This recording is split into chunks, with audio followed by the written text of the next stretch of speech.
So, Honorable Deputy Minister, please, I'll give you 5 minutes to wind up. We've discussed it a lot. A lot of people have spoken. Thank you. The majority leader has, done our job for you. Thank you, sir. Just give us 5 minutes wind. Thank you, Mr. Speaker. Mr. Speaker, I would want to say that tomorrow we are celebrating farmers across the country. It marks the 41st anniversary under the theme Feed Ghana, Eat Ghana, and Secure the Future. As you all know, it was instituted in 1985, and so far it's been good. It's created some form of healthy competition among farmers.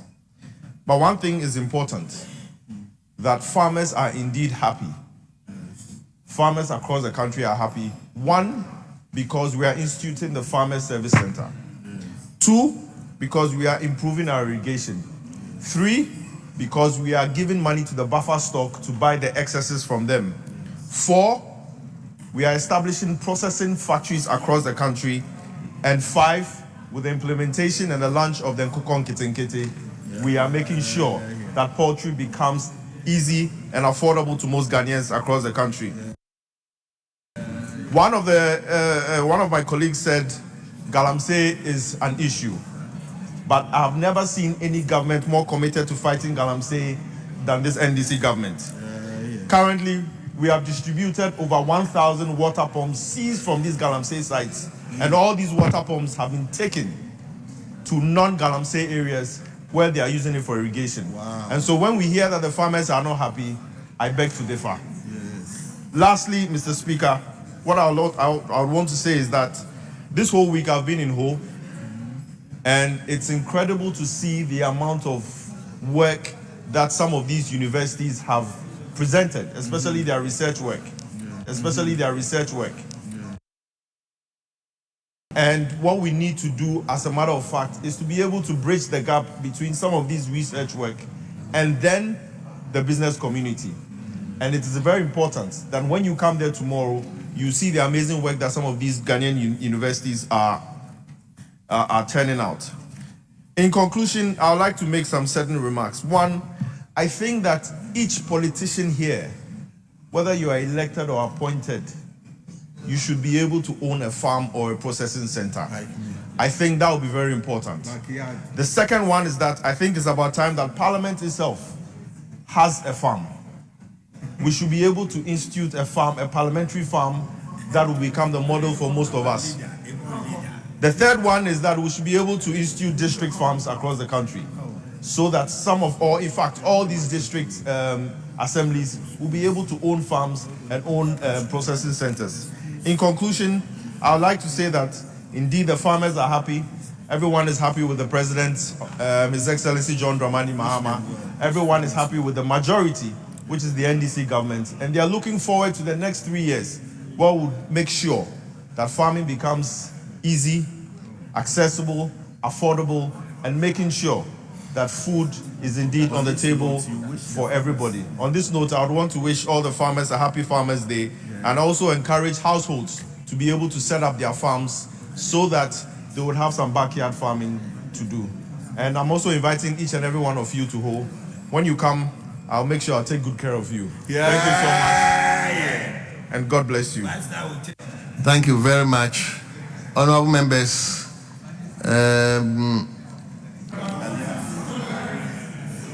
Mr. Speaker,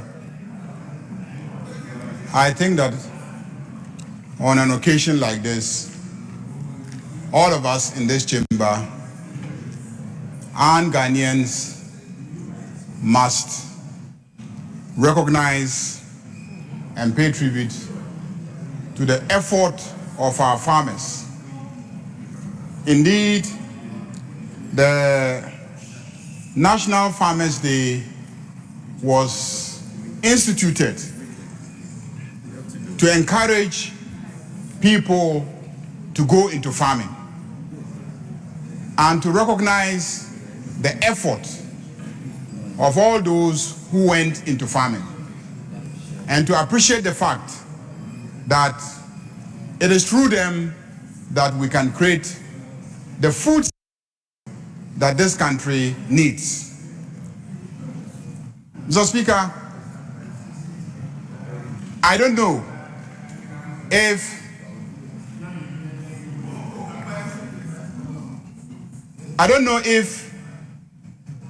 the institution of a National Farmers' Day is achieving its real objectives. I don't know. Since being a child, every year I have heard of a National Farmers' Day. But as we speak, Mr. Speaker, our food import still stands at over 3.5 billion United States dollars. Indeed, some people put our food imports at the range of 4 billion and 4.5 billion United States dollars a year. It means that every year Ghana imports food to the tune of 3.5 billion to 4.5 billion United States dollars. It means that every year we carry 3.5 billion or 4.5 billion roaming around the world looking for food to buy and bring into the country. That is the reality. Why would a country like Ghana, with all the arable land from here to Tumu to Boku, from east to west, why would a country like Ghana, with the biggest man-made lake lying in its center, with all the water that is stored in the lake, why would we be carrying 3.5 billion United States dollars every year roaming around the world to buy food and ship and come and eat as a country? Why? And we talk about unemployment, and we talk about food inflation, and we talk about the exchange rate. If you import $3.5 billion every year, it means that every year you are looking for $3.5 billion to go out there and buy food and bring it into your country. You are exporting jobs. Are now farming large acreages of lands that have been engineered for agriculture, lands that have been irrigated, and they are using machinery. Unless we transition from peasant farming of 1 acre, 2 acres, 1 acre, 2 acres, to large commercial farming of thousands of acreages of engineered and irrigated lands using high-tech equipment, I can assure you that we will remain importers of food in this country. Unless that transition takes place.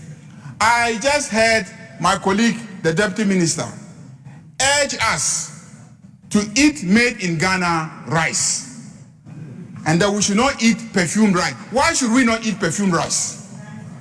Why? Why should we not eat perfumed rice? And what is so sophisticated about processing our rice to also become perfumed rice?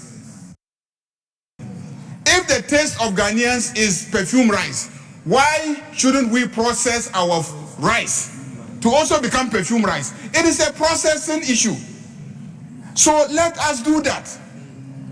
So, Mr. Speaker, whilst I commend our farmers for their efforts so far, because we are importing close to 4 billion, we don't even know exactly how much billion we are consuming, and so we can't even measure the effort of our local farmers, which is then supported with the 4 billion imported amount.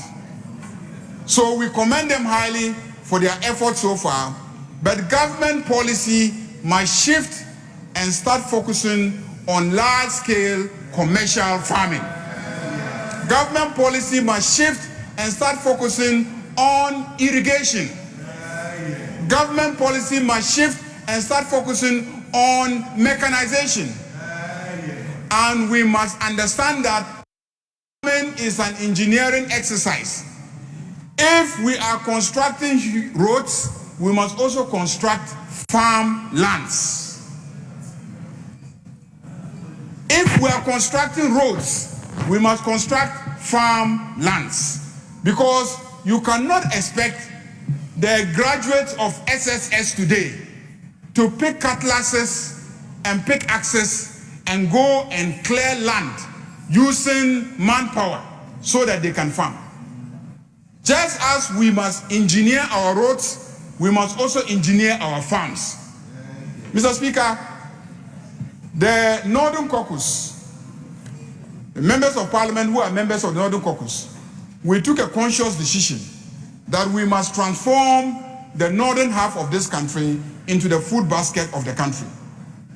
We took our regional ministers, all the regional ministers for the 5 regions in the north, to South Africa for 10 days. We took them to the Limpopo province. They were joined by the regional minister for Bono region.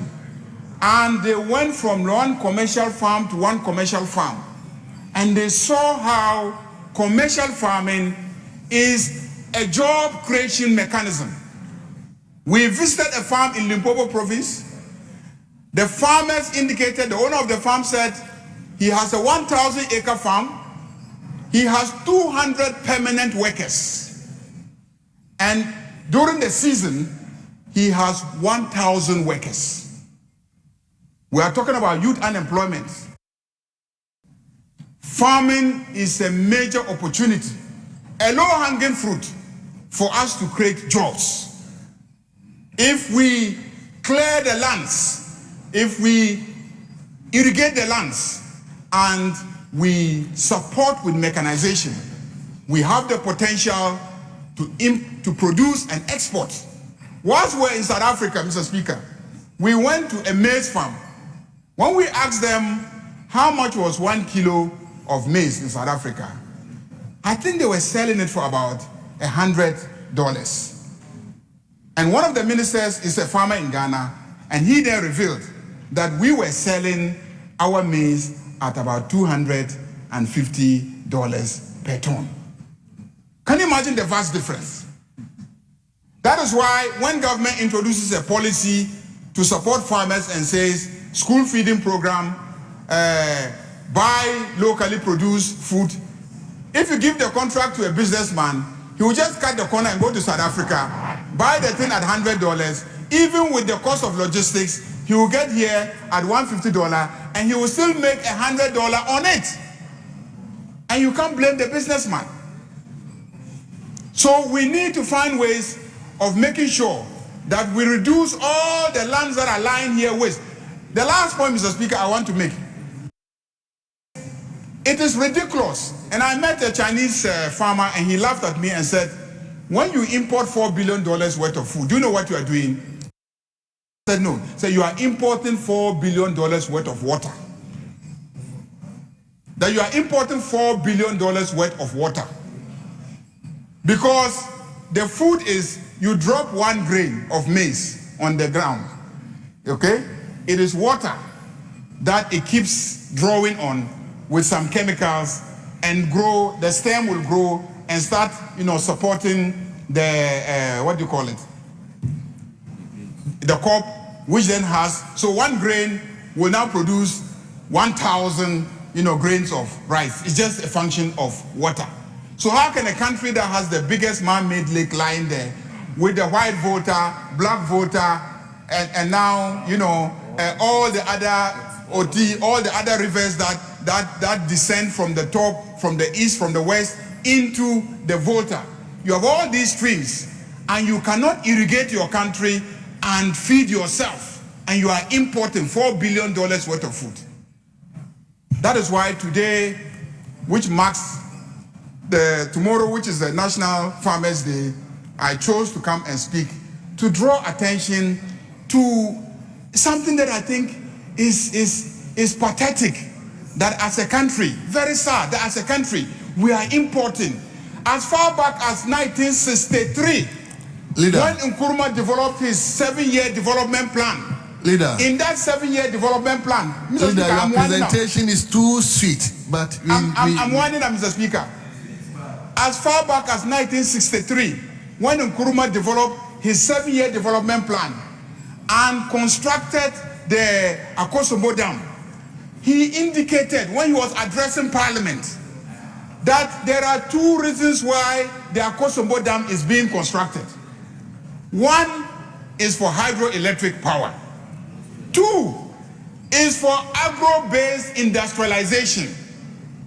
We were to use the water in the lake to irrigate and produce enough so that we can build on it to feed the industries so that we can also industrialize. How many decades now? Since 1963, 1970. How many decades now? And we still haven't achieved this basic objective. How could Nkrumah be far better than us in this generation? How is it possible that they are better or they were better than us in this generation? This generation must sit up. We must manage our country better. And let's use this National Farmers Day to remind ourselves of our failure. We have failed. And we must remind ourselves of this failure so that we can sit up and do the right thing. Thank you, Mr. Speaker. Thank you very much.